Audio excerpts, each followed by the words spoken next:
Now it's time for X30 Junior Heat 4, Groups C versus D, and here is your starting grid. Pole position, it will be the 124 of Quinten van Leeuwen from the Netherlands. Tig Buckley in the 151 from Ireland joins him on the front row. Joost Mulder and Julian Salvio will be on row 2, which will then be followed by Stig de Rademaker and Jason Bralic rounding out row number 3. Wouter Bergano and Aaron Wieder round out row number 4, with Didier Krieft and Arthur Huang rounding out row 5, completing the top 10.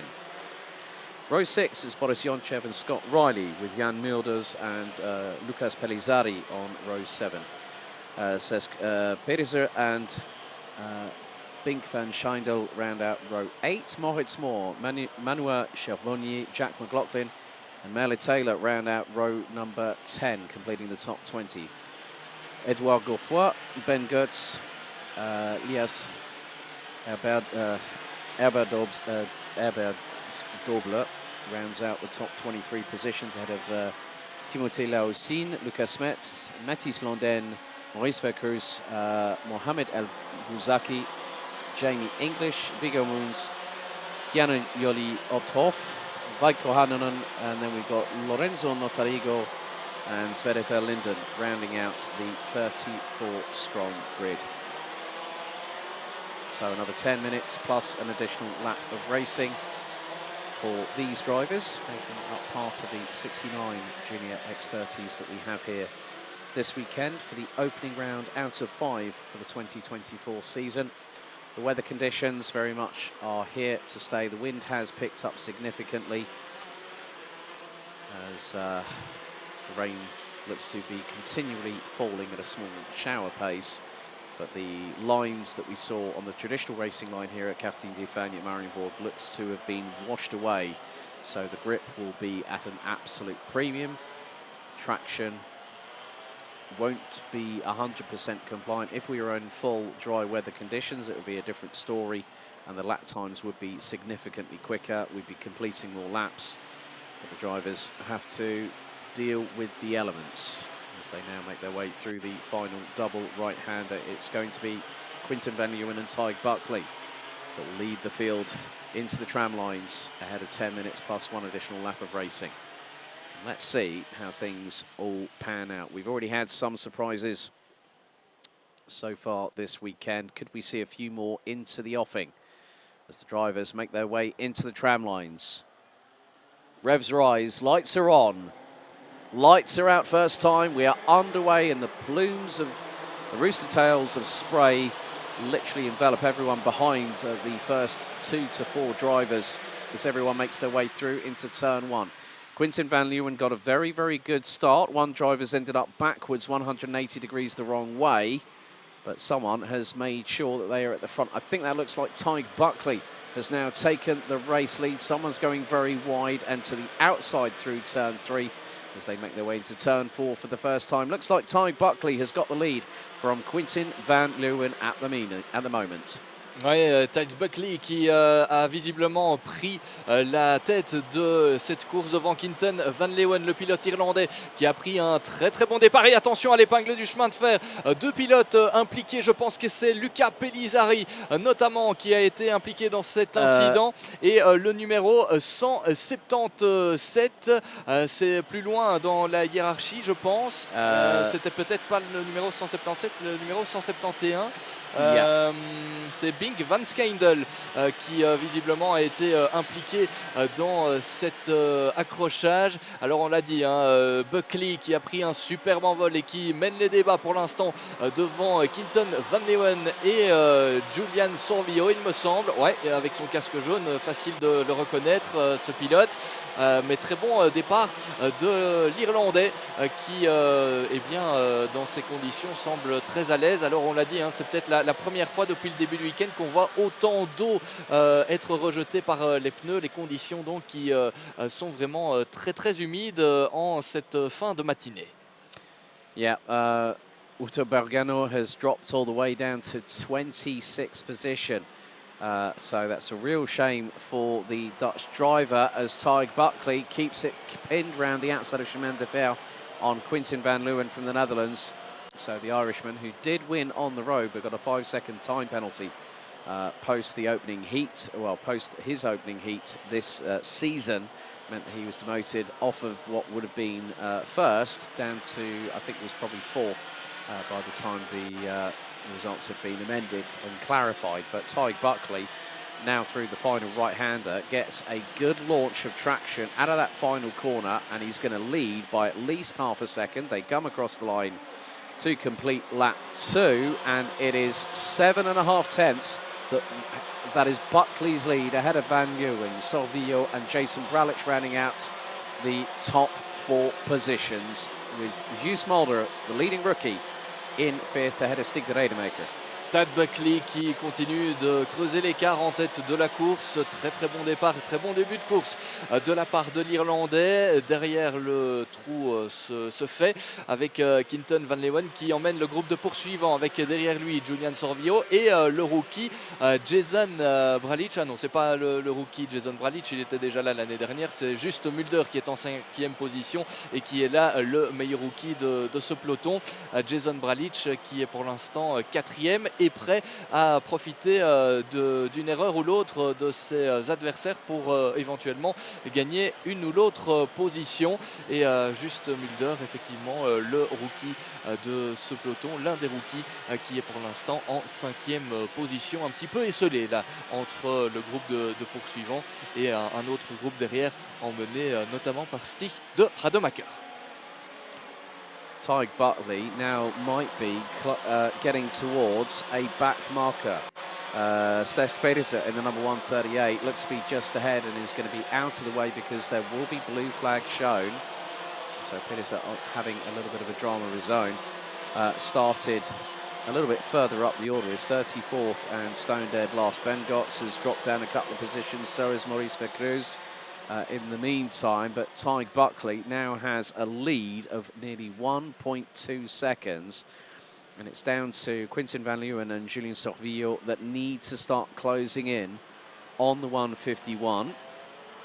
The Irish driver with Brennan Tech running on the Tony Kart chassis, doing exactly what he needs to do. Just hit every apex, hit every braking point, accelerate, but don't over-modulate the throttle, because one additional couple of millimeters of travel on a throttle pedal in these wet weather conditions, you will find yourself backwards and pointing the wrong way up the track. Et Julian Sorvillo pendant ses explications. Alex qui vient de passer devant Quinton Van Leeuwen. Attaque décisive dans le dernier virage avant d'entamer la ligne droite d'arrivée et de départ. Julian Sorvillo en 2e position donc devant Quinton Van Leeuwen, qui se retrouve désormais sous la pression de Jason Bralich, qui va peut-être tenter quelque chose au niveau du 2e virage. Il reste sagement derrière Quinton Van Leeuwen, l'un des pilotes qui est pointé parmi les favoris cette saison. Quinton Van Leeuwen qui avait déjà réalisé une superbe première saison en X30 Junior l'année dernière et qui vise ici tout simplement le titre. Une année pour apprendre, cette année pour confirmer pour le pilote néerlandais qui a son compatriote juste derrière lui.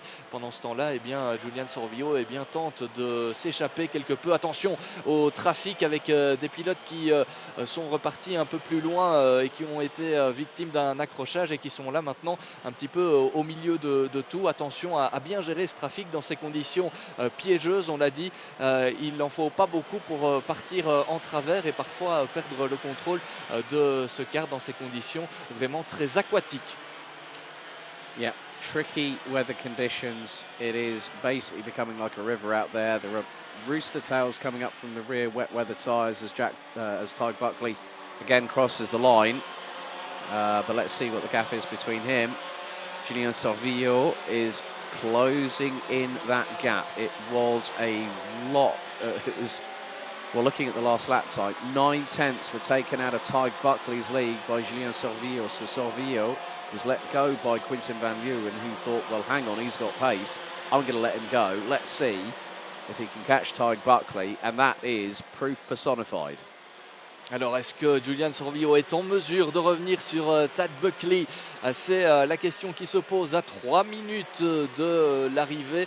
En tout cas, 3 minutes plus un tour de l'arrivée de cette manche qualificative. La dernière de la matinée dans cette catégorie X30 junior.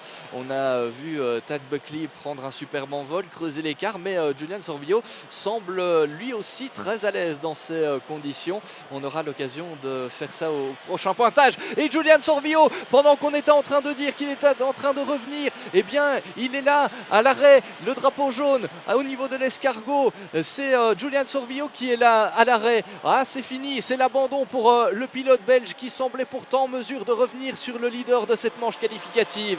Ah, ça, c'est pas la bonne affaire pour Julian Sorvillo, qui doit donc renoncer, c'est l'abandon. Well, big dramas there for Julian Sorvillo off the circuit at the Snail Complex here. And there is his car, picture in picture. A real shame for the Belgian driver who started on the outside of row 2, was gunning to close that gap to Tig Buckley for what would have been not only the race lead but also the victory. So Tig Buckley has nearly a 2.1 second advantage in this fourth heat for X30 Junior.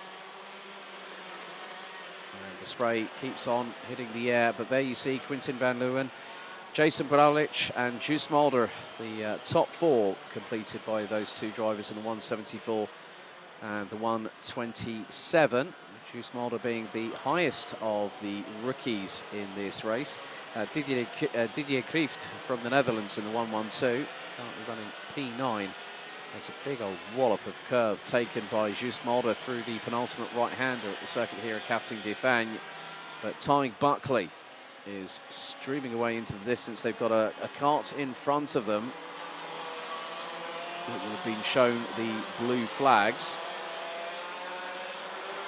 And that looks to, well, I couldn't really make out the number, but that cart was going left onto the grass out of turn number 1. We're on to the final 60 seconds of this race, and to the decimal point, Tig Buckley's lead over Quinten van Leeuwen from the Netherlands was exactly 2 seconds. Jason Braulich, Juice Mulder, Otto Huang, who's up 5 places from 10th on the grid to P5 ahead of Stig de Rademaker. Boris Yonchev, Scott Riley also moving his way into the top 10. That is the 162, I believe. No, that's the 102 possibly. Lucas Pellizzari, the Luxembourger, is out of the race for the Luxembourg driver from Eurokarting. As very shortly, Tig Buckley comes out of the final right-hander. It's going to be through the chicane, and it's going to be nip and tuck as to whether Tig Buckley will cross the line before we hit 0. 3 seconds on the timer, 2 laps to go now. As we're on to lap 9 out of 10. Braulich applies the brake into turn number 1. The back end steps out ever so slightly to the left-hand side. And Stig de Rademaker has lost the position to the 184 of Boris Yonchev. So the two Belgians exchanging positions. But Braulich still being closed in on by Juice Mulder in the number 127 from the Netherlands. Last time around, Van Leeuwen did take about 0.2 of a second out of Buckley in terms of the race lead. Arthur Huang has the new fastest lap of the race in the pocket, 1 minute 13.944.